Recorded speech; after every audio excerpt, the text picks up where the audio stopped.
There will be some plot spoilers from The Last of Us and its sequel, The Last of Us Part 2, later in the video. Remakes are the new remasters. What better way than to capitalize on a franchise than with a remake of a beloved franchise? Not only can it bring in more money for a publisher, but it can also enhance or reinvent the original title and get social media talking. These days, remakes have become commonplace.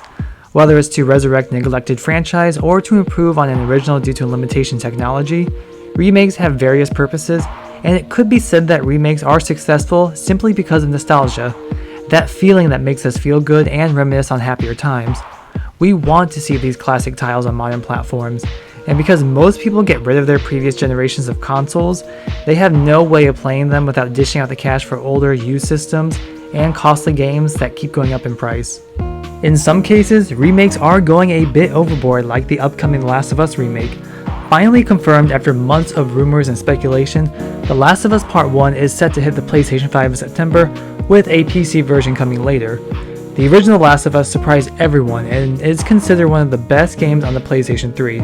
It followed Joel and Ellie on an emotional trip across the United States that leads to some very difficult decisions and situations. Its immense success on the PlayStation 3 would see an impressive remaster of the game the following year in 2014 on the PlayStation 4 that also received praise and sold well. This version is also playable on the PlayStation 5. Maybe you're starting to see the issue here. So, does a remake of a game that's almost 10 years old, that looks and plays as well as it does, with an excellent remaster that anyone can play today, really necessary? The exact same thing can be said for the upcoming remake of Lollipop Chainsaw. A cult favorite since its release in 2012, the game still looks and performs really well. Was it the best game out there? No, but it had enough charm to stand out from the crowd. It's cases like this where a proper remastered would help spruce up an older title for release to a current audience on modern platforms with resources that are better suited for something like a proper sequel. But it could also have its reasons for a remake due to licensing issues with the soundtrack and most likely censorship. 2012 was a different time than 2022, of course.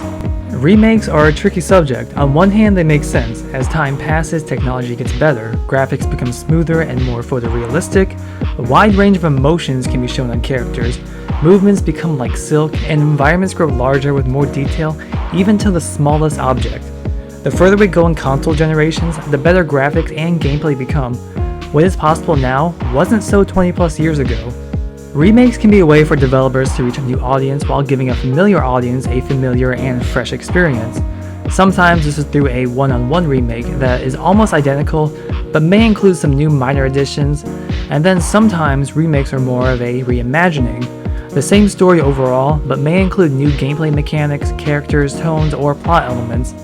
If you compare the two, the original and the reimagined remake, they should be similar but vastly different. Ultimately, it depends on how a publisher wants to advertise this remake. Having the word remake or remade on the box can help it sell better. Even games that are technically remakes have been purposely mislabeled as remasters to help push the product out, like the Crash Bandicoot, Spyro, and Tony Hawk remakes. Those may use the original framework, but there's been enough work from the ground up to push those games past remaster status. But again, is a remake of The Last of Us really needed? Where's the line drawn when it comes to remakes?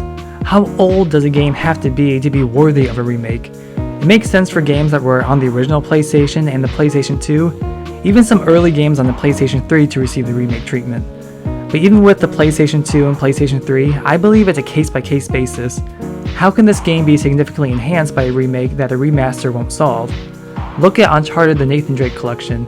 It's a remastered trilogy of games that were originally on the PlayStation 3, with the 2007 title Drake's Fortune being the one that needed the most work. This remastered collection did wonders for each game, and you can really tell how the earliest PS3 title looks the most improved. Remasters do take work, but when they get the work they deserve, they can look incredible. When you look at something like the original Resident Evil titles on the PlayStation 1, the trilogy of games, clearly it's understandable for those 3 games to get a remake. The originals had pre-rendered backgrounds, tank controls, and polygon character models, and even though its setbacks added to its tension and gameplay, a remake does help to make those games more intriguing and easier to pick up and play, let alone it enhances the story to be more cinematic. Or Shadow of the Colossus, a 2005 PlayStation 2 title. While beloved, did look rough even with its nice remaster on the PS3. When you see the 2005 original versus the 2018 remake, it's incredible. It's a game that really benefited from a remake, especially in its environment. But now we're at a point where already well-aged games that need a remaster or have had a remaster are getting the remake treatment, and now fans are even demanding remakes, which in itself really sets back a series instead of allowing it to continue and evolve. Look at Resident Evil 4. If Capcom did a proper remaster of a game, which means upgraded textures and tweaked controls, it would have been amazing for its numerous re-releases instead of the HD ports we got. And the original game still looks amazing for a 2005 release. While Code Veronica should have been the next game to have a remake, at least Resident Evil 4 looks more of a reimagining with a darker tone to match. So when The Last of Us Part 1 was announced, it received a mixed response. The game is beloved for sure, but many are questioning if it's too soon for a remake, if anything. Ultimately, it feels like a cash grab than a needed upgrade. It feels odd for a game that can be played on current consoles to have a remake. Despite the emotional connections many felt for The Last of Us, are people willing to buy what's essentially the same game for the third time again within 10 years? Could this be the response to Part 2's mixed and controversial response? But despite my own doubts and the doubts of many others, the more I thought about it, and the more a remake of the original kinda does make sense, despite feeling unnecessary. And while this is an overhaul of the original experience, it won't venture out from the original story like the Resident Evil remakes. Basically, Naughty Dog is bringing the first entry up to the same standards shown in Part 2. The new game will have new accessibility options similar to those in Part 2, improved environmental storytelling, effects, and facial animations, as well as advanced visual fidelity, integrated DualSense controller features, and enhanced exploration and combat, likely on par with Part 2 such as jumping and its advanced AI. And one of the biggest changes is to the character of Tess. We know that Tess and Joel have been in the business together for a long while, so it's safe to say that they were around the same age, but Tess always looked younger than Joel, and now she looks older and on par with Joel. Other than the usual enhancements and whatnot, really there's only two reasons a remake of the original makes sense, and it's because of its connection to Part 2. If certain plot points in Part 2 didn't connect to Part 1, a remake wouldn't be needed. The main plot of The Last of Us Part 2 revolves around the actions and the lie told by Joel when he decided to save Ellie rather than sacrifice her. His actions would result in the deaths of many innocent people while causing a rift between himself and Ellie. Joel killing the doctor who would have performed the surgery on Ellie had a daughter named Abby. Devastated by the murder of her father, Abby's thirst for revenge would grow over the years, and eventually she would get her shot.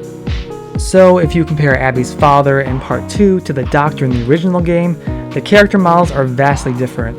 Of course, Naughty Dog probably didn't think that far ahead in terms of a sequel. What was a simple death of an unknown NPC would become crucial later on, so Part 1 would essentially retcon this detail. And at the start of Part 2, Joel is recounting the events of the previous game to his brother. The remake recreates some of the original scenes with the graphics of Part 2, so if you compare them side by side, they almost pretty much match up. Ultimately, it makes sense for Naughty Dog to want to have each game correspond with one another as one cohesive package. However, there is one major issue with The Last of Us Part 1, and that is the price. Now, everyone knows first-party PlayStation games on the PS5 are now at $70, but when you go back to something like the Shadow of the Colossus remake on the PS4, it was $40 when games were typically full price at $60. The same could be said for the PS5 remake of Demon's Souls. It was a full $70 game, but I think it gets away with that price because it's been so long since the original. Meanwhile, The Last of Us has had a remaster previously within the 10 years. A $10 to $20 price cut would likely be more welcoming for the second rehash of a game, but it probably won't happen. And there is a lot to talk about when it comes to remakes. How old does the game have to be? Should the experience be the same or should it be fresh and exciting? What should the price of these remakes be? Why not do a proper remaster instead of going full force with a remake? Ultimately, the choice is up to the publisher or the developer.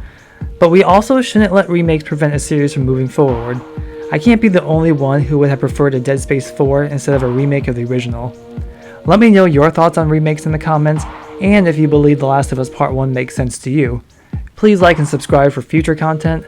Thank you so much for watching, and I'll see you in the next video.